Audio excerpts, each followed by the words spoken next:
Sudhagad education सोसायटीचे पूर्व प्राथमिक, प्राथमिक, माध्यमिक व उच्च माध्यमिक विद्यालय कळंबोली मराठी, हिंदी, इंग्रजी, उर्दू माध्यम यांच्या सौजन्याने शैक्षणिक व्हिडिओमध्ये आपलं सर्वांचं स्वागत आहे।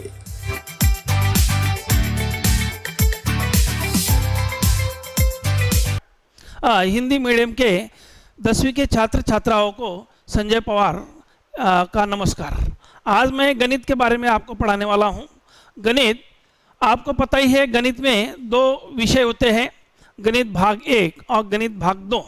गणित भाग 1 में बीजगणित और गणित भाग 2 में भूमिति पढ़ाई जाती है, लेकिन मैं गणित भाग 1 बीजगणित के बारे में आपको बताने वाला हूँ। 10वीं कक्षा का हम लोग पढ़ाई करते वक्त बहुत सारे ऐसे पाठ है जो 9वीं में हमारे हो गए हैं, लेकिन उसके आगे का जो आपको पढ़ाना है उसके आगे का ही वही पाठ होते हैं। उदाहरणार्थ मैं ये बताना चाहता हूँ कि 10वीं में अपने को 6 पाठ का अध्ययन करना है बीजगणित में। पहला पाठ है 2 चरांक वाले रेखीय समीकरण, जिसके बारे में आप थोड़ा सा जानकारी आपको पता ही है। दूसरा पाठ है वर्ग समीकरण और तीसरा पाठ है वित्तीय आर्थिक नियोजन, समांतर श्रेणी और सांख्यिकी संभाव्यता। ऐसे 6 पाठ हैं। क्रम इधर उधर हो गया होगा, लेकिन ये 6 पाठ का आपको अध्ययन करना है और ये 6 पाठ अपने को 40 अंकों के लिए करना है। जो 40 अंक अपने को हासिल होंगे उसमें से 10 मार्क का एक प्रात्यक्षिक परीक्षा मतलब प्रैक्टिकल, जो भाग 1 के लिए और भाग 2 के लिए प्रात्यक्षिक परीक्षा का 10 मार्क, 40 अंक भाग 1 के लिए, 40 अंक भाग 2 के लिए और प्रात्यक्षिक परीक्षा भाग 1 के लिए 10 मार्क, प्रात्यक्षिक परीक्षा भाग 2 के लिए 10 मार्क। ऐसे कुल अंक होते हैं 100 मार्क्स और ऐसा अपने को 100 मार्क्स का अध्ययन करना होता है। इससे पहले जब मैं भाग 1 बीजगणित के बारे में आपको जो बता रहा हूँ उसमें प्रश्न पत्र का पहले अपने को स्वरूप जानना जरूरी है, क्योंकि हम लोग अध्ययन करते हैं तब हमने को पता नहीं चलता है हम लोग कैसी पढ़ाई कर रहे हैं। हम लोग किताब रखते हैं और किताब का सब गणित हल करते बैठते हैं, लेकिन किसको कितना वेटेज देना है, कितना समय देना है, ये पता नहीं होता है। और इसीलिए मैं आपको पहले प्रश्न पत्र के बारे में थोड़ा जानकारी प्राप्त कर देता हूँ। जब हमारे पास प्रश्न पत्र आता है, हमारे सामने 5 प्रश्न रहेंगे। 5 प्रश्न में पहला प्रश्न है, पहले प्रश्न में अ और दूसरे प्रश्न में ब, पहले प्रश्न में अ और ब, ऐसे 2 उपविभाग होते हैं।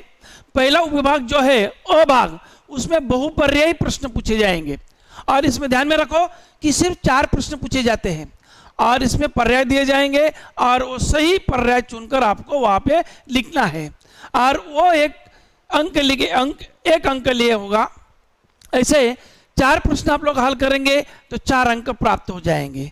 उसके बाद ब भाग जो उप प्रश्न है उसमें भी 4 उप प्रश्न पूछे जाएंगे, ये भी 4 ही पूछे जाएंगे।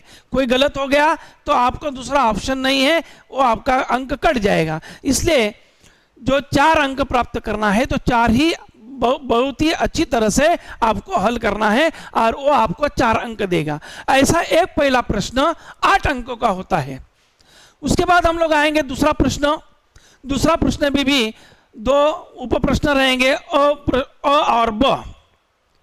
अ में 2 कृतियां पूछी जाएंगी और 2 कृतियों में से एक कृति आपको लिखना है। 3 कृति पूछी जाएंगी और 3 कृति में से 2 कृतियां हल करना है और दोनों कृतियां 2-2 अंक के लिए ऐसे 4 अंक होंगे। ये कृतियां थोड़ी आसान होगी और जो कृति लिखते हुआ कृति कैसा लिखना है मैं आपको उदाहरण के साथ बताने वाला हूं और जो कोष्टक दिया है वो कोष्टक में बराबर अंक डालना है और वही आपको मार्क्स प्राप्त करके देगा। और इसलिए अ भाग में 3 में से 2 कृतियां करना है, हल करना है और उसके 2-2 अंक ऐसे 4 एक ऑप्शन में रहेगा। आपने हल करके रखी तो उसको मार्क्स नहीं मिलेंगे, लेकिन दूसरी कृति कोई गलत हो गई तो उसके अंक उधर आपको दिए जाएंगे। ब सेक्शन में 5 में से 4 कृतियां, 5 प्रश्न उप प्रश्न, ये तो कृतियां नहीं है, 5 में से 4 प्रश्न हल करना है, उप प्रश्न हल करना है। कृतियां नहीं रहेगी वहां पे, उप प्रश्न रहेंगे। 5 में से 4 उप प्रश्न और हर एक प्रश्न के लिए 2-2 अंक रहेंगे और ऐसा 8 अंक। मतलब प्रश्न दूसरे में अ भाग के लिए 4 अंक, ब भाग के लिए 8 अंक, ऐसे 12 अंकों का ये प्रश्न है। और मेरे ख्याल से ये 2 प्रश्न जो तुम लोग अच्छी तरह से हल करेंगे तो 12 और ये 8 अंक, ऐसे तुमको 20 अंक प्राप्त हो सकते हैं, जो कोई भी तुम्हारे अंक कम नहीं कर पाएगा। लेकिन आगे हम लोग बढ़ेंगे प्रश्न क्रमांक 3 में। उसमें भी भाग अ में उप प्रश्न में 2 में से एक कृति पूरी करना है। ये कृति थोड़ी सी हार्ड रहेगी और थोड़ी सी क्लिष्ट रहेगी, बड़ी रहेगी, और वो बराबर करना है। और वो 2 कृतियां रहेंगे, दोनों में से एक करो और उसमें 3 अंक प्राप्त होंगे। और 3 अंक ये जब भी प्राप्त होंगे आपने बिल्कुल बराबर आखिरी तक कंप्लीट किया है। उसके बाद उप प्रश्न ब में 4 में से 2 उप प्रश्न पूछे जाएंगे। 4 प्रश्न रहेंगे, आपको जो आते हैं वही प्रश्न हल करना है। 2 प्रश्न है और वो 2 प्रश्न के लिए 3-3 अंक रहेंगे और कुल अंक होंगे 6 अंक। और ये 6 और ये 3 हो गए 9 अंक। मतलब तीसरा प्रश्न 9 अंक का होगा। मतलब हर एक प्रश्न के लिए जब हल करेंगे 3-3 अंक प्राप्त होंगे। 6 और 3 ये 9 हो गए, इधर 12, इधर 8, 8, 12, 9। और फिर आता है चौथा प्रश्न। पहले जो ये तीसरा प्रश्न है, तीसरा प्रश्न में जो ब का मैंने उप प्रश्न बताया है, उसमें जो 4 प्रश्न में से 2 हल करना है, तो उसमें आप थोड़ा सा अच्छी तरह से हल करना है क्योंकि अंक इधर उधर ना हो। चौथे प्रश्न में 2 में से एक प्रश्न हल करना है। 2 में से एक प्रश्न हल करना है, उसके लिए 8 अंक है। नहीं, यहाँ पे 3 में से 2 है और इसको 8 अंक है। 3 में से 2 है और इसको 8 अंक है और हर एक प्रश्न को 4 अंक दिए गए हैं। और ये 4 अंक जब 2 उप प्रश्न आप हल करेंगे उस समय आपको ये भी ध्यान में रखना है कि एक प्रश्न ऐसा रहेगा जो सिद्ध करना है। बीजगणित में तो सिद्ध करना नहीं होता है, भूमिति में सिद्ध करना होता है। और भूमिति में जो सिद्धता दी गई है, जो गणित के भूमिति के सर बताएंगे आपको कौन कौन सी सिद्धता है, वो सिद्ध करना, उसमें से एक प्रश्न आवश्यक आएगा और इसलिए 4 अंक उसके लिए है। और गणित में भी 3 में से 2 प्रश्न पूछे जाएंगे और उसको 8 अंक, मुझे 4-4 अंक उसको लोग प्राप्त होंगे। और आखिरी प्रश्न, ये 2 प्रश्न पूछे जाएंगे, उसमें से एक लिखना है। परंतु ये जो है, ये प्रश्न थोड़ा सा रचनात्मक होगा। और ये रचनात्मक मतलब थोड़ा सा तार्किक दृष्टि से आपको स्टडी किया है तो ये आप हल कर पाएंगे। और ये तार्किक दृष्टि से आपको सॉल्व करना है और उसके लिए 3 अंक है। ये चौथा प्रश्न जो है, वो भी प्रश्न, जो 2 प्रश्न आप लिखने वाले हैं, वो प्रश्न पाठ्य पुस्तक के आधार पे होंगे, लेकिन पाठ्य पुस्तक के अंदर के नहीं होंगे। समझ में आ रहा है कि जो हम लोग प्रश्न संग्रह हल करते हैं तो उसमें जो प्रश्न हम लोग हमेशा करते हैं वो नहीं रहेंगे, उसके आधार पर। उदाहरणार्थ एखादी 5x plus 5y is equal to 19, 20, ऐसा कुछ होगा तो वहाँ पे सिर्फ अंक बदले जाएंगे। मतलब ऐसे प्रकार का ये प्रश्न पत्र का स्वरूप आपके लिए 40 अंकों के लिए है। अभी हम लोग गणित का पढ़ाई के बारे में थोड़ा सा जानेंगे और पहली कृति कैसा करना है वो आपको मैं बताऊंगा। कृति कैसी पूरी करना है या आपको प्रश्न पत्र में बताया जाएगा, लिखा होगा। मैंने जैसा ब्लैक बोर्ड पे लिखा है वैसा प्रश्न पत्र में लिखा होगा और ऐसा ही आपको लिखना है। और ये बॉक्स जो दिए हैं वहाँ पे आपको अंक भरना है। अपने मन से हल करते नहीं बैठना है। ये बॉक्स में जो अंक रहेंगे तो ही मार्क्स दिए जाएंगे। देखो यहाँ पे ये पहला गणित मैं बता रहा हूँ, कृति का एक ही गणित बताने वाला हूँ, तो ठीक तरह से ध्यान दीजिए। 5x प्लस 3y बराबर 9, ये है पहला समीकरण। दूसरा समीकरण है 2x माइनस 3y बराबर 12, ये दूसरा समीकरण है। ये 2 समीकरण में पहले ये देखना है कि चरांक जो है ये x और y ये चरांक है। लेकिन उनके जो गुणांक है वो देखो, जो गुणांक जो समान रहेंगे ना, गुणांक समान करना है, एक तो x चरांक के करो या y चरांक के करो, एक किसी का भी चरांक का करेंगे तो चलेगा। पर यहाँ पे ऑलरेडी ये y चरांक के गुणांक समान है और इसलिए उनके ये भी भिन्न है, चिन्ह भी भिन्न है और इसलिए उनको जोड़ना पड़ेगा। और इसलिए समीकरण 1 तथा 2 को जोड़ने पर, समीकरण 1 तथा 2 को जोड़ने पर जब हम लोग हल करेंगे तो इधर जोड़ चिन्ह देने का आवश्यकता नहीं है, ये यहाँ पे चिन्ह बदले नहीं है। इसका अर्थ ये होता कि ये जोड़ा गया है 5x प्लस 3y बराबर 9 और 2x माइनस 3y बराबर 12। अब ये नियम तो आपको मालूम है, चिन्हों के नियम। यहाँ पे समान चिन्ह रहेगा तो दोनों का जोड़ करेंगे, दोनों का जोड़ होगा 5 और 2 होता है 7। ये x दिया है, यहाँ पे तुमको सिर्फ 7 लिखना है क्योंकि दोनों को समान चिन्ह है, धन चिन्ह है और धन चिन्ह रहेगा तो दोनों का जोड़ होता है और वही अंक यहाँ पे पाया जाता है। लेकिन यहाँ पे दोनों को भिन्न चिन्ह है और भिन्न चिन्ह रहेगा तो हम लोग बड़े में से छोटे को घटाते हैं और बड़े का चिन्ह जो हमारा आंसर आएगा उसको देते हैं। लेकिन यहाँ पे कुछ करने की आवश्यकता नहीं, 3y और ये 3y माइनस और प्लस, माइनस प्लस 3 गेट दोनों कैंसिल हो जाएंगे और कुछ नहीं बचेगा, मतलब इधर 0 रहेगा, इधर लिखने की आवश्यकता नहीं है, इधर मार्किंग करने की भी आवश्यकता नहीं है।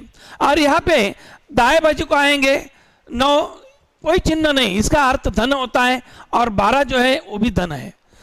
9 और 12 दोनों भी जोड़े जाएंगे, 12 और 9 कितने होते हैं 21।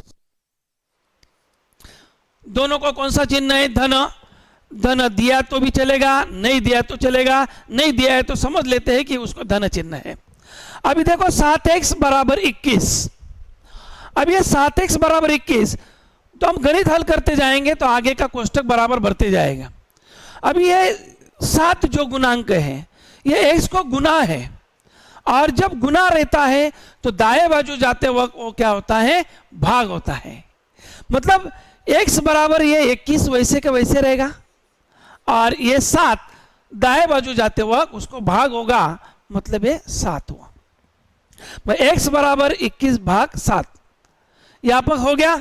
अभी इसको भाग देना है, 7 1 7 और 7 दून 14, 7 3 21, 7 3 21, मुझे यहाँ पे 3 आएगा। अभी अपने को एक सॉल्यूशन है, आंसर युग्म मिल गया है, वो 3 आ गया है। और दूसरा अभी ये जो अंक मिल गया x बराबर 3, ये समीकरण 1 में या 2 में किसी में भी डालेंगे तो भी तुमको y की कीमत मिलेगी।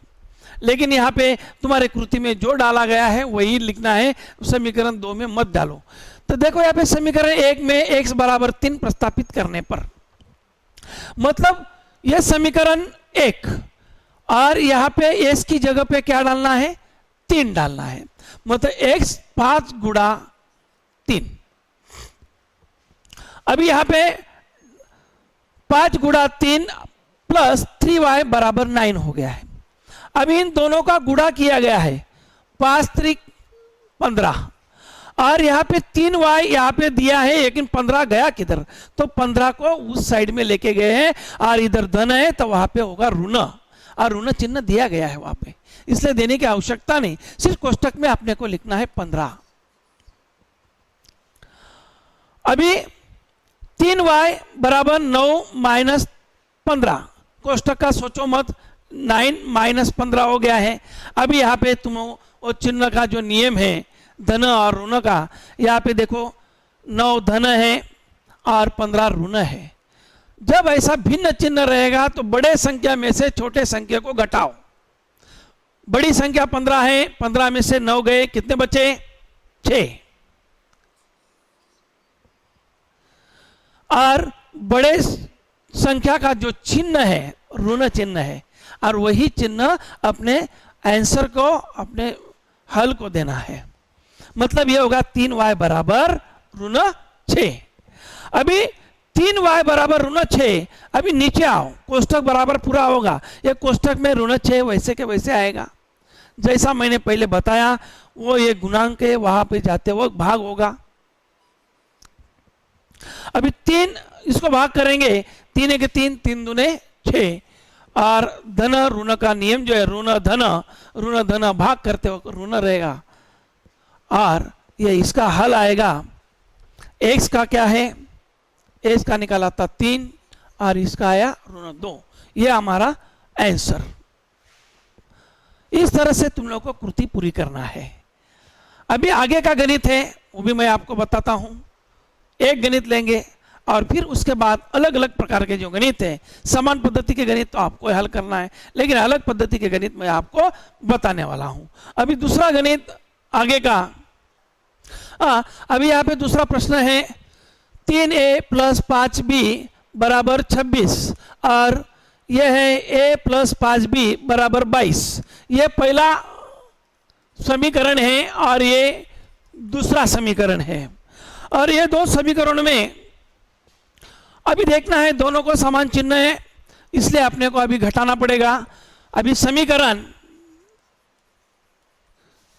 अभी यहाँ पे गुणांक भी देखो, गुणांक क्या है 5 5 दोनों का सेम है, और इसलिए हम लोग डायरेक्ट घटा सकते हैं। गुणांक समान नहीं रहेगा तो अपने को गुणांक को समान करना पड़ेगा, लेकिन अभी समान करने की आवश्यकता नहीं है। समीकरण 1 में से 2 घटाने पर या घटाने से 3a + 5b = 26 और a + 5b = 22। अभी देखो जब घटाना होता है तब वो नीचे का जो a है इसको कौन सा चिन्ह है, धन चिन्ह है, इसको कौन सा है धन है, इनको कौन सा नहीं है मतलब धन, तो इनके चिन्ह बदले जाएंगे। बदले जाएंगे मतलब तुम लोग उसको रब करके फिर से मत लिखो कि ये जो चिन्ह है नीचे लिखो, जो अदृश्य है कि आपने को उनको समझना है। ये ऋण है, 5b ऋण है और ये 22 ऋण है, और फिर बराबर के नीचे बराबर का चिन्ह है, और यहाँ पे 3a और a, 3a से में 3a और a दोनों को भिन्न चिन्ह है, बड़े में से छोटे को घटाएंगे, 2a 5b गेट कैंसल, और इधर आएगा ऋण 26 और ऋण 22। वही नियम, बड़े में से छोटे को घटाया, बड़े का चिन्ह कौन सा है धन वो दिया है, ये उधर जाएगा, a = 4 और a की कीमत आई 2। अभी समीकरण 1 में या 2 में यह कीमत डालना है। समीकरण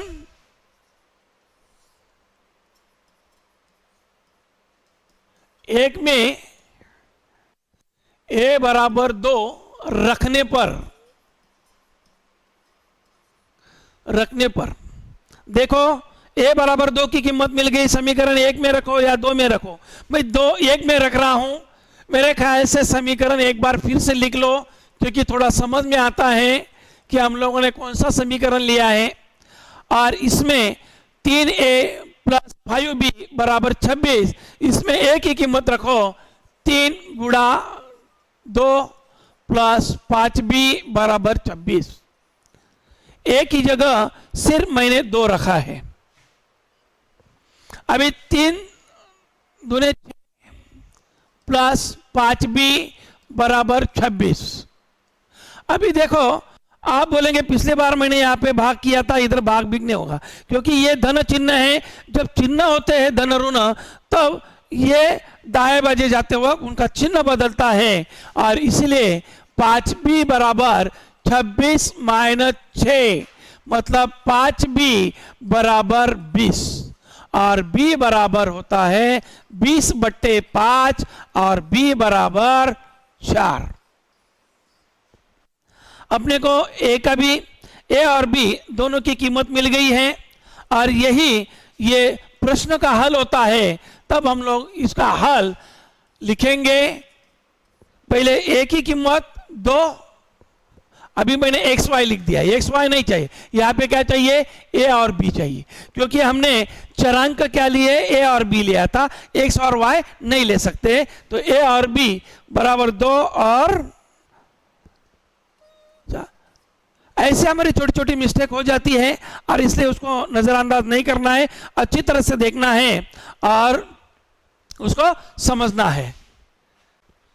ये थोड़ा अलग प्रकार का गणित है क्योंकि यहाँ पे सहगुणांक जो गुणांक दिया है वो अलग है और इसलिए x + 7y = 10 और 3x - 21y = 7, मतलब यहाँ पे गुणांक समान नहीं है। कोई तो चरांक के गुणांक समान करना जरूरी होता है और इसलिए एक तो x के गुणांक समान करो, एक तो y के गुणांक समान करना है।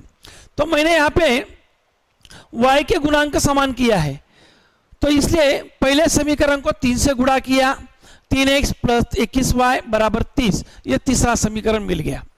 अभी हमारे पास दो समीकरण है, एक तीसरा और दूसरा। पहले समीकरण को हम लोग कुछ नहीं कर पाएंगे क्योंकि उसका रूपांतर कर दिया है और इसलिए समीकरण 2 में से 3 को घटाने पर, अभी घटाने का प्रक्रिया इसलिए किया क्योंकि यहाँ पे धन चिन्ह है, ये धन चिन्ह है, धन चिन्ह है, धन चिन्ह है और धन चिन्ह है और इसलिए घटाना पड़ा और इसलिए 3x - 2y = 7 और 3x + 21y = 30।